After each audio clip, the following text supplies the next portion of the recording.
Welcome everyone to Dr. John Bedker's Leadership Podcast, the podcast focused on leadership. The episode will begin shortly. Thank you so much for tuning in. Enjoy the podcast.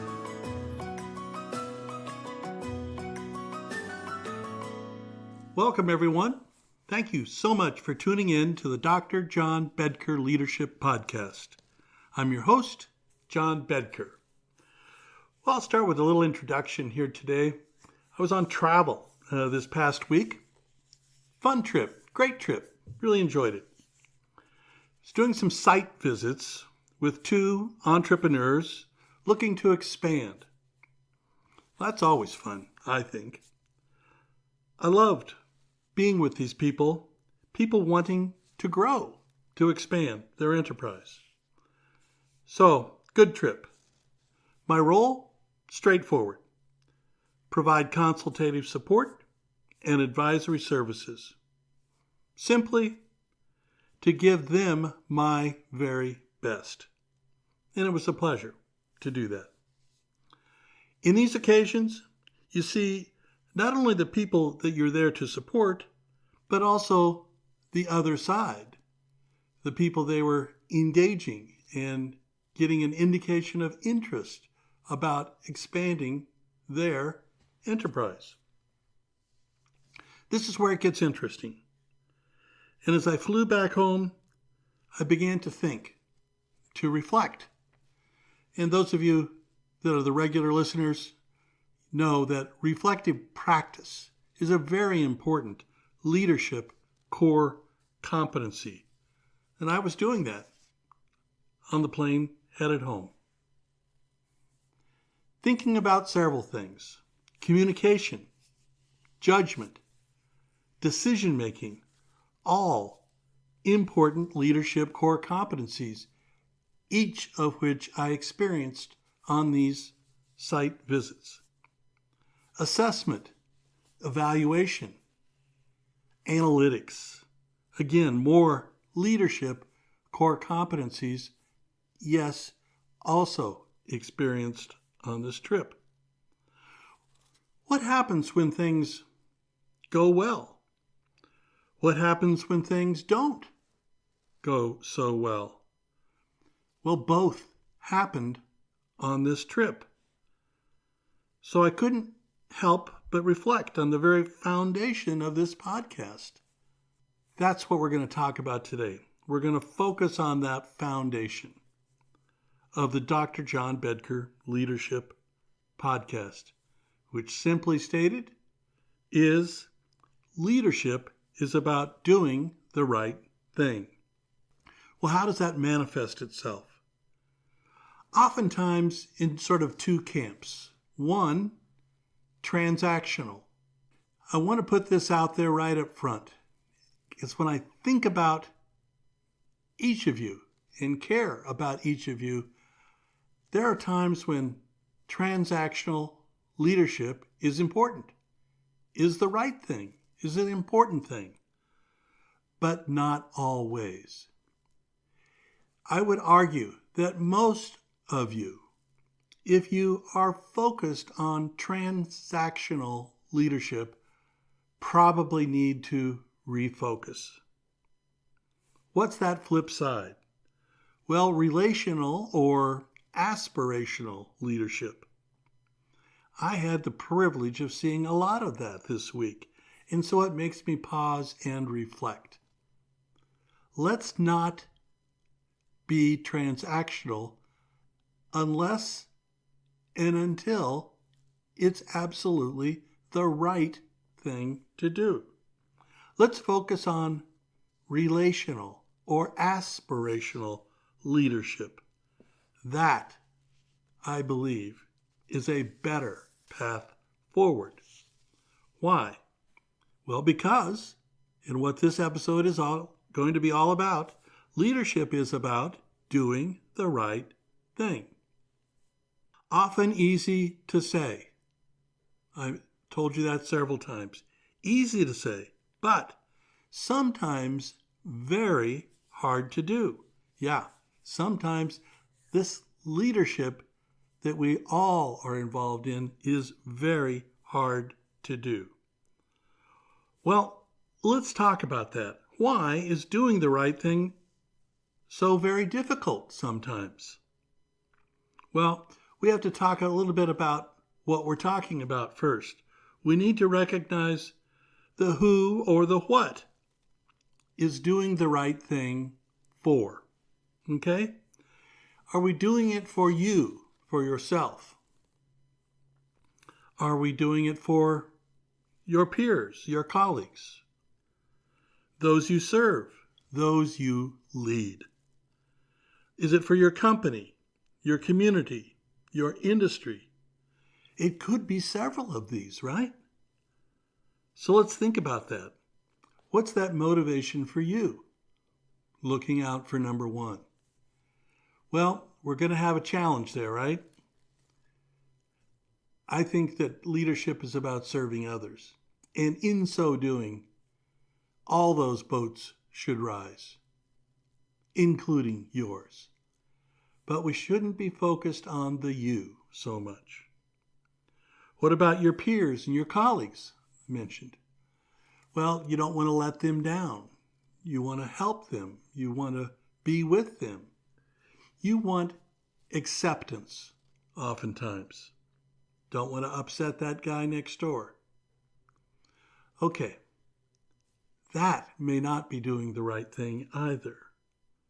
But what about that one that I mentioned, those you serve, those you lead? This phrase that I've used in the past, non-sibi, not for self, but others. Now that is an important goal for leaders.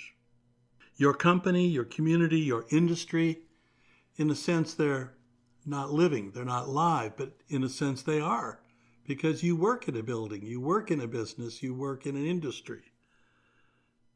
You don't want to let them down. You don't want to be a source of decline for your company, for your community, for your industry. So several of these perspectives, these axes of investigation, could be occurring all at once. So let's talk about now how we're going to resolve. How are we going to do the right thing? Oftentimes we think, of course, of the negative, the bad. I'm going to start with just the opposite, though, because sometimes it's not about addressing the bad. Sometimes it's addressing the good news. It might even be addressing great news. What do you mean? What are you saying, John? Well, let's say production rates. They could be being far exceeded. Efficiencies, far beyond what was expected. The costs, not only are under control, they're going down. What about two really important components? Safety, quality accomplishments.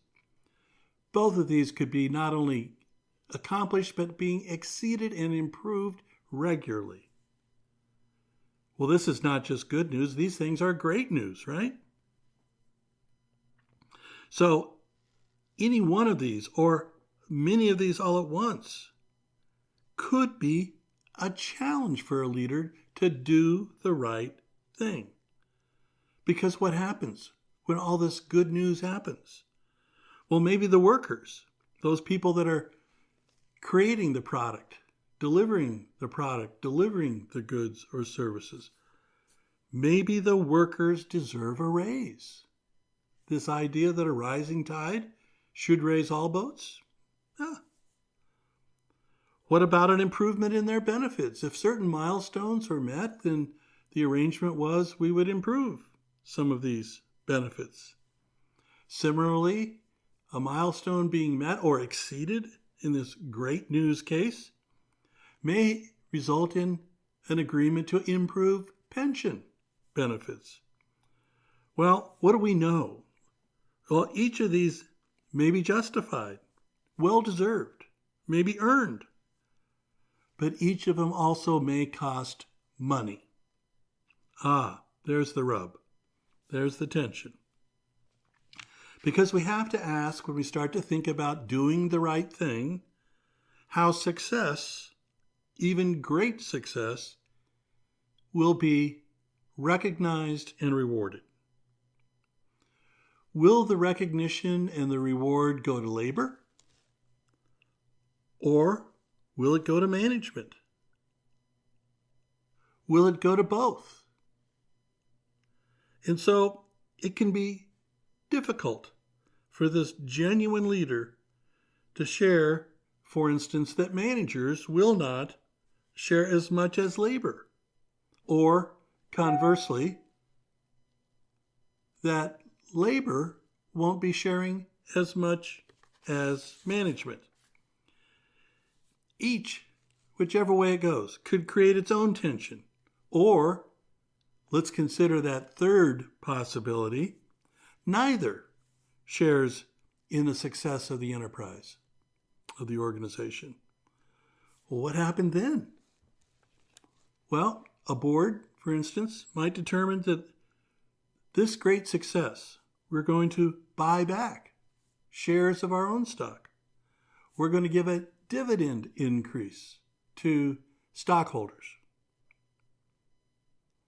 Labor nor management will be the benefactor directly. And so the point here is that great news can become difficult for a leader. How do you then try to do the right thing? When we think about leaders trying to do the right thing, we reflexively think about those sharing the bad news. We need to be upfront. We need to be honest. We need to be straightforward with those we serve, those we lead. The bad news. I began with the good news, though, intentionally, purposely, because of the challenges and the difficulty to do the right thing could be that consequence, a consequence of great news. But bad news most certainly can challenge a leader as well and challenge them to do the right thing. To share a need, perhaps a necessity to cut resources, including one of the most difficult, to reduce the number of people. A reduction in force, labor or management, or both, is never easy, but it may be the right thing, a necessary thing in a specific situation. The converse of great news is always difficult for a caring leader. Reductions in pay, benefits, who shoulders the burden of each is never easy. Always remember, the role of a leader, that prime directive, is to try to do the right thing, to endeavor to do the right thing. Back in 2020, Maya Angelou said this, quote, "Hope and fear cannot occupy the same space. Invite one to stay." One more time for Maya Angelou. Hope and fear cannot occupy the same space. Invite one to stay. For leaders, the choice is clear. Invite hope. So I've spent this episode speaking with you, your role, your responsibility to do the right thing. I've talked about this recent trip I had and all the interesting things that occurred on that. I've spoken about that core premise, that prime directive. But what about you? Let's focus on you now for a moment. Your role, your responsibility to do the right thing. Always, no matter how difficult, this is the challenge of a leader. Well, we live in this divided nation. We live in a divided world, a turbulent world. Leaders must, let me underline that word, leaders must be grounded in the truth, in honesty, grounded by facts, not misinformation, not disinformation. So when the news is good or the news is bad, we need to tell those we serve straight up what the result is, what the consequence is, and hopefully the right choice will prevail. But if not, we need to be upfront and honest. For instance, that the board said, No raises. We're going to buy back stock instead with the money. Be honest. Be upfront. Be grounded by the facts. Again, as I said, we live in this topsy-turvy world, a turbulent world, where misinformation, disinformation, and lying, unfortunately, are in our news, our social media, are literally everywhere we turn every day. Do not become a part of that. The role of leadership simply is to do the right thing, to be honest, to be straightforward, to be grounded by facts. Now, in previous episodes, I've spoken about global leadership. I've talked about our national leadership. I've certainly done podcasts on congressional leadership. Well, these were podcasts about not doing the right thing frequently. Currently, we'd certainly have to add judicial leadership.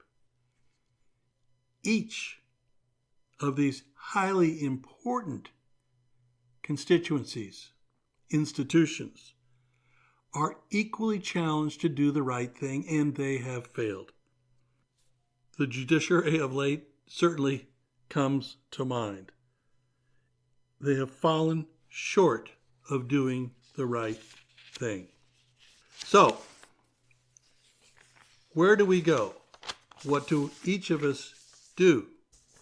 Well, our world has an effect on us. Our work life has an effect. And each has a consequence. But we fail. They fail by embracing fear. Fear to do the right thing. Fear you might upset some individual, some group, or those that you are to serve, because they have failed the prime directive of leadership. They have chosen not to do the right thing. They said, in this circumstance, I can't, I won't. I'm going to take another path. I'm going to skirt the issue. I'm not going to answer the problem. I'm not going to solve the problem. I'm going to pass the buck. I'm going to tell you something that is not factually correct.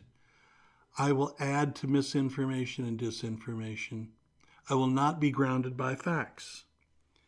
Folks, for a leader, a real leader, a caring leader, an honest leader, you cannot do that.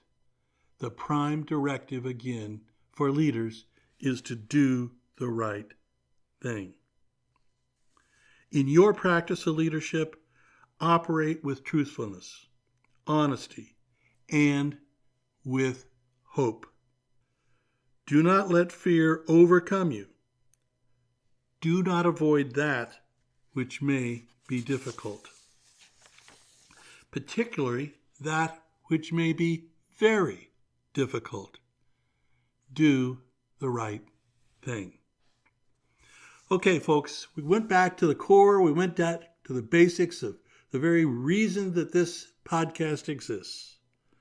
The Dr. John Bedker Leadership Podcast is all about leadership, and it is leadership that calls us, regardless of circumstance, good or bad, to be truthful, to be honest, and to follow that prime directive. Do the right thing. Okay, quick review, important review. Thank you all for tuning in. We'll talk soon.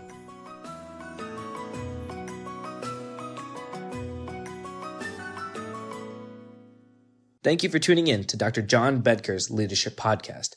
We hope you enjoyed this episode. Please tell your friends, and, of course, please follow our podcast and subscribe. Thank you again for tuning in.